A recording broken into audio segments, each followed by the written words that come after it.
growing up as a kid, yeah. All a nigga wanna have was a Burberry scarf and $3 in my pocket. Instead I got beat with a switch, but I don't give a fuck, but it's on my body. Scars all up on me, but I run around from. So, how good will the Las Vegas Raiders offense be this upcoming NFL season in 2020? Now, when you look at the Las Vegas Raiders offense last season, it was pretty good. It was a lot better than what a lot of people expected, because a lot of people was not expecting the Raiders to be that good on offense, considering the fact that they probably lost their best player on offense, which was supposed to be Antonio Brown, but we all know how that went with the whole entire helmet and the whole entire situation with Mike Mayock and things like that. So, after Antonio Brown got shipped out, a lot of people didn't really have high expectations for this Raiders offense, but I felt like this Raiders offense proved a lot of people wrong. The Las Vegas Raiders had almost top 10 offense in 2019. Now, going into this year, I feel the Raiders offense is still going to be up to that level. Now, a lot of people have a lot of questions concerning Derek Carr.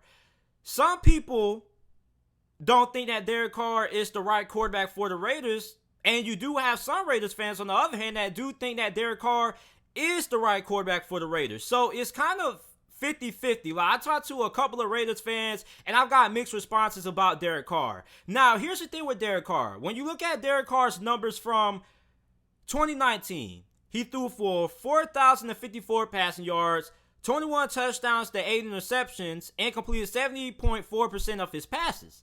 Now, you look at that stat line, you say, oh, that's pretty doggone impressive. Well, here's the thing with Derek Carr. I think with Jon Gruden, he wants more out of Derek Carr. I think he wants a Derek Carr from 2015 and 2016. And when you look at the numbers, in 2015, Derek Carr threw for 32 touchdowns, 13 interceptions, 3,987 yards. The following season, in 2016, his MVP year, 28 touchdowns, 6 interceptions, threw for 3,937 yards. Well, after that injury, he really hasn't been the same. He kind of has declined a little bit. 2017, 22 touchdowns, 13 interceptions, 3,496 pass yards. 2018, 19 touchdowns, 10 interceptions, threw for 4,000 yards. So, I mean, when you look at Derek Carr, he hasn't really been the same quarterback.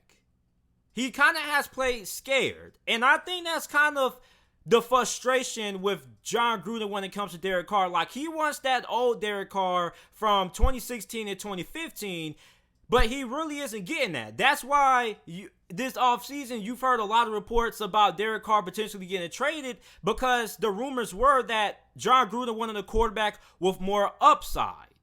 But they ended up not trading Derek Carr. They ended up not drafting Jordan Love, which was the quarterback a lot of people thought they were going to draft, or Jalen Hurts. They ended up sticking with Derek Carr, but they did bring in Marcus Mariota. Now, a lot of you guys may think that Marcus Mariota isn't a threat to Derek Carr, but I think Jon Gruden brought in Marcus Mariota is because of upside. That seems to be the thing with Jon Gruden. He wants upside at the quarterback position, and I guess the people in the Raiders organization feel like Derek Carr has reached his ceiling, but Marcus Mariota, on the other hand, maybe he has some untapped potential. Maybe Nathan Peterman has some kind of untapped potential that we don't know about. Because it seems like Jon Gruden is pretty high on Nathan Peterman as well. So, I mean, when you look at Derek Carr, I don't think Marcus Mariota is going to get the nod at the starting quarterback job. I don't think Marcus Mariota is going to start over Derek Carr, because Derek Carr is still a pretty doggone good quarterback. He's one of the better quarterbacks that we have in the NFL right now. The thing with Derek Carr is just that I don't think he takes enough risk or enough chances for Jon Gruden's liking. Like, if you were to ask Jon Gruden, how would he prefer to lose a game? Would he prefer to lose the game on a conservative play, or would he prefer to lose the game on the aggressive play? And Jon Gruden would probably say he would prefer to lose the game being aggressive. And Derek Carr, I don't think Derek Carr is as aggressive enough for Jon Gruden. Now, when you look at this Raiders team, besides from the quarterback position, because I do think that Derek Carr is going to be the starter, I don't really think it's that much competition at the quarterback position. This is a really good team. The offensive line is one of the best offensive lines in the NFL, top 5.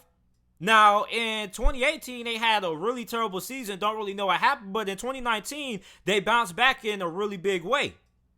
So the offensive line is top 5 in the NFL, in my opinion. You got Josh Jacobs of halfback, which he was a really good rookie last year. A lot of people are expecting big things out of Josh Jacobs. Last year in 2019, he rushed for 1,150 yards, 7 touchdowns, and was averaging 4.8 yards per carry.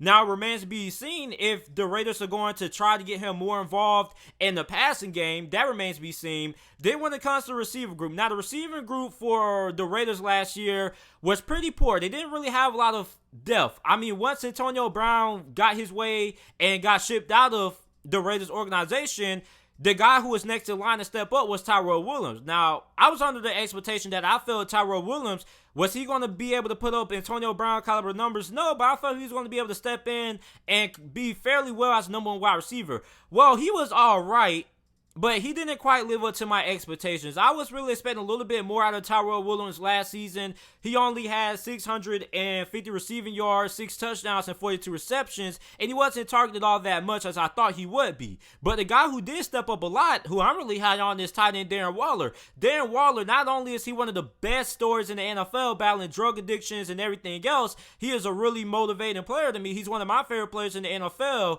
and what he was able to overcome, and to be as good as he was for the Raiders last year, being their primary pass catcher in that offense, is nothing less but incredible. 1,145 receiving yards, 3 touchdowns, and 90 receptions. Darren Waller was spectacular. So without a doubt, he's most likely going to be their best target in the passing game for the Raiders this season. Now, you also pick up Henry Ruggs in the NFL draft, which I thought they were either going to go Jerry Jeudy or CeeDee Lamb, but I mean, it is the Raiders kind of move the draft, the faster, more speedier wide receiver and Henry Ruggs, which isn't that much of a surprise because Gruden and a lot of people in the Raiders organization, they love drafting guys based off speed, and I think Henry Ruggs is going to be a good fit in this John Gruden offense because I think John Gruden, what he wants to do is he wants to be a little bit more aggressive, and I think that's a big reason, like I said earlier, why he wants a little bit more out of Derek Carr. He wants Derek Carr to push the envelope a little bit more. So, I mean, you also got Hunter Renfrow, who was, I think he was pretty okay for a rookie. He should be a pretty good wide receiver in the slot for the Las Vegas Raiders this year. You got Zay Jones, and you got Nelson Agholor. Now, Nelson Agholor is another one of those guys. When it comes to John Gruden, it's all about upside. And I think when you look at the offense that John Gruden has assembled, it's a lot of players that have high ceilings, high upside, but also have a little bit of risk that comes with them. And one of those guys is Nelson Agholor. Now, Nelson Agholor, he can do everything well at the wide receiver position besides one thing. He can get open. He can create separation. He's good getting off the line. He doesn't get pressed that often. He runs pretty good routes. But the one thing that Nelson Agholor lacks, that is the most important trait of being a wide receiver in the NFL, is being able to catch the football. And during his time in Philadelphia, Nelson Agholor put a lot of balls in the dirt. And I don't understand why it's so hard to improve your pass catching skills. Like, literally, all you just got to do is, hey, get a random guy in your neighborhood and say, hey, throw me the ball.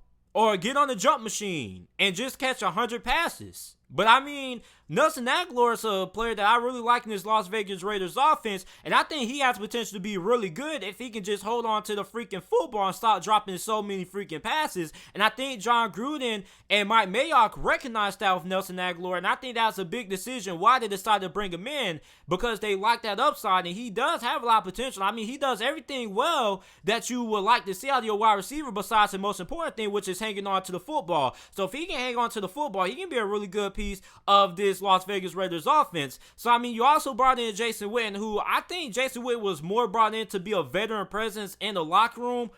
I'm not really expecting that much out of him, although he did have a pretty okay season from a tight end perspective with Dallas last year. 529 receiving yards, 63 receptions, and 4 touchdowns. He is a pretty solid piece for a team that's looking for a good red zone threat. I think he did a lot of his damage in the red zone for Dallas last season. So, I mean, overall, I think this is a Las Vegas Raiders offense that potentially is still going to be as good as what they were last year, and possibly better. This is an offense that possibly could be in the top 10. Like I said, they have a really good offense. I think Derek Carr is more than capable of being a good quarterback for the Raiders, and I don't really understand how Marcus Mariota could come in and take Derek Carr's starting spot. Like, the only reason I see Marcus Mariota starting over Derek Carr is if Derek Carr just absolutely just shits or poops the bed this season. That's the only way I see Derek Carr getting benched for Marcus Mariota. I don't really see Marcus Mariota starting or taking the starting job from Derek Carr unless something disastrous happens or the Las Vegas Raiders start the season out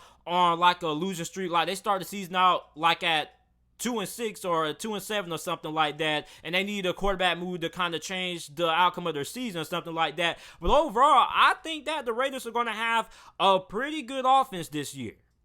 So you guys let me know what you guys think about the Las Vegas Raiders offense this upcoming NFL season. Make sure that you guys like the video, subscribe to the channel for more NFL videos and content, and thanks for watching.